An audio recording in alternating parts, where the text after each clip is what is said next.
Today in the grain market, soybeans did retreat a little bit. The futures gave back most of yesterday's gains, and today we were down another dime.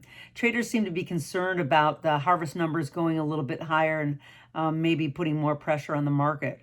Now, the soybean oil market has really been a lot stronger, so maybe that's offering a little bit of support or keeping the market from really declining any faster.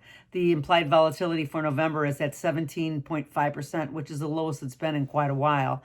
And also, that market has kind of put a little bit of a squeeze on the option prices, so they've really come down an awful lot as well. The CVOL for soybeans is 19.2%, with the oil up 2.25% to 32.7. So you see there's a little more activity in that soybean oil.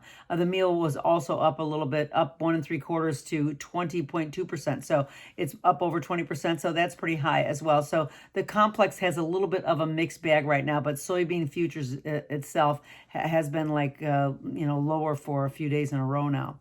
Now, corn was easier. The private yield estimates are starting to move higher. And, perhaps that kind of news is putting some pressure on the market. We're waiting for the WASDE report coming next Tuesday, and the market is kind of in a consolidative mode right now. But one thing to note is that puts are trading a little bit higher, like 1.29% higher than the calls. And that's the difference really that we've seen in quite a while. Open interest on the 550 strike, though, is up. So there's a lot of activity up there. Perhaps that keeps the market a little bit closer to 550 than anything else. But today we were a little bit lower, and the CVOL now, even though it was up to 26.1%, has finally found a little bit of stability. Now, wheat was higher today, too.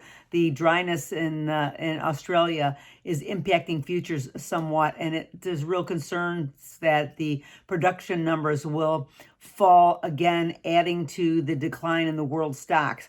That really has been the big support in the wheat markets across the board with Kansas City and Minneapolis. That's Minneapolis wheat's really staying above that $9 mark. But today, futures are a little bit more consolidative for wheat. CVOL is down 2% to 26. That just means the market's kind of just being a little more stable and steady right now, but still pretty firm and hanging on to the rally that we had since the last report on September 30th.